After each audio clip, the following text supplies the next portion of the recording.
स्वागत है आपका। देख रहे हैं आप राजस्थान बुलेटिन। आपके साथ मैं हूं श्वेता तिवारी। इस बुलेटिन में बात करेंगे बकानी की, जहां उच्च माध्यमिक विद्यालय देवर को 3 किलोमीटर दूर अन्य विद्यालयों में समन्वय के आदेश और अभिभावकों व ग्रामवासियों ने बैठकर विरोध किया। आगे बात करेंगे बारा की, जहां बांग्लादेश में हिंदुओं पर अत्याचार पर संत गोविंद देवगिरी का कड़ा बयान। 12 से आज से भागवत कथा शुरू। राज्य सरकार के आदेश अनुसार राजकीय उच्च माध्यमिक विद्यालय देवर के छात्रों को 3 किलोमीटर दूर रेपला स्कूल में समन्वय करने का निर्देश मिला था। इस आदेश के विरोध में अभिभावक और ग्रामवासी एक बैठक में इकट्ठा हुए और असहमति जताई। ग्रामवासियों ने निर्णय लिया कि वे भामाशाह बनकर अपने गांव के जर्जर विद्यालय भवन को सुरक्षित और पूर्ण रूप से टीन शेड युक्त करेंगे। उनका उद्देश्य ये है कि छोटे बच्चे और विशेष रूप से बालिकाएं गांव में ही पढ़ाई कर सके। इस पहल में ग्रामवासी और विद्यालय कर्मचारी सक्रिय रूप से शामिल हुए। प्रमुख योगदानकर्ताओं में राम नारायण गुर्जर सरपंच 21,000 रुपए का योगदान दिया। रमेश चंद्र घनश्याम भी शामिल रहे। देवर राजस्थान से सी न्यूज संवाददाता रमेश चंद्र शर्मा की रिपोर्ट। खबर 12 से है, जहां श्री राम जन्मभूमि तीर्थ क्षेत्र ट्रस्ट अयोध्या के कोषाध्यक्ष संत गोविंद देवगिरी इस समय 12 में प्रवास पर हैं। इस दौरान उन्होंने बांग्लादेश में हिंदुओं पर हो रहे अत्याचार पर गहरा रोष व्यक्त किया। संत गोविंद देवगिरी ने कहा कि यदि सरकार समय रहते ठोस कदम नहीं उठाती तो समाज को स्वयं आगे आकर अपनी आवाज बुलंद करनी पड़ेगी। उन्होंने धर्म और मानवाधिकारों की रक्षा के लिए समाज की एकजुटता पर विशेष जोर दिया।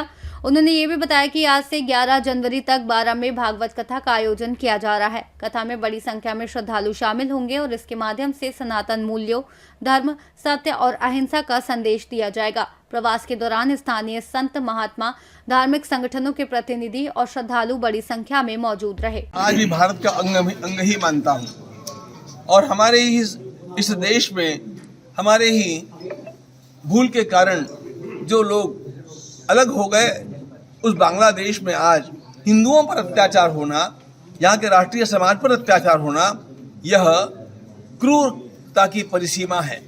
यह अत्यंत निंदनीय है और पूरे समाज को आसित हिमाचल इसके विरोध में अपना स्वर मुखर करना चाहिए, इसका निषेध करना चाहिए।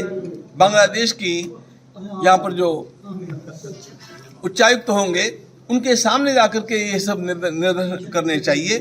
हमारी सरकारों को भी इसका संवेदनशीलता के साथ प्रखर विरोध करना चाहिए।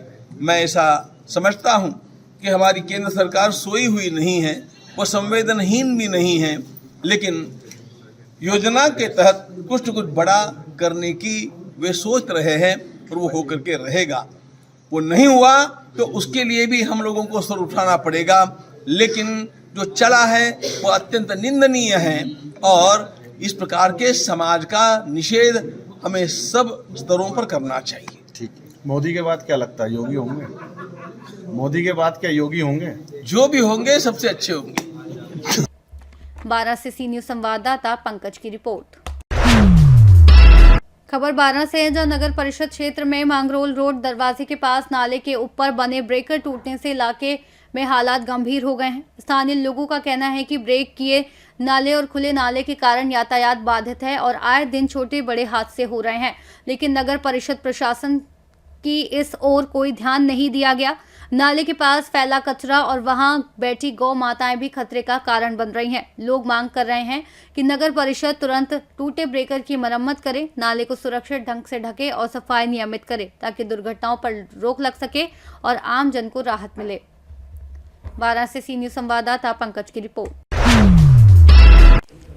बालोतरा जिले के मोकलसर गांव का मामला सामने आया है। माइलावास निवासी दिव्यांग महिला लीला देवी देवासी आज अपनी मेहनत की कमाई निकालने बैंक SBI शाखा पहुंची। परिवार ने विनम्र अनुरोध किया कि अंगूठा सत्यापन के लिए कोई कर्मचारी नीचे आ जाए, ताकि दिव्यांग महिला को बैंक की सीढ़ियां ना चढ़नी पड़े। लेकिन अफसोस की बात यह है कि बैंक कर्मचारियों ने इस अनुरोध की अनदेखी की। मजबूरी में लीला देवी को दर्जनों सीढ़ियां चढ़नी पड़ी। बालोतरा से सी न्यूज संवाददाता अर्जुन राणा की रिपोर्ट। राजस्थान बुलेटिन में फिलहाल इतना ही। देश और दुनिया की तमाम बड़ी खबरों के लिए आप देखते रहिए सी न्यूज भारत।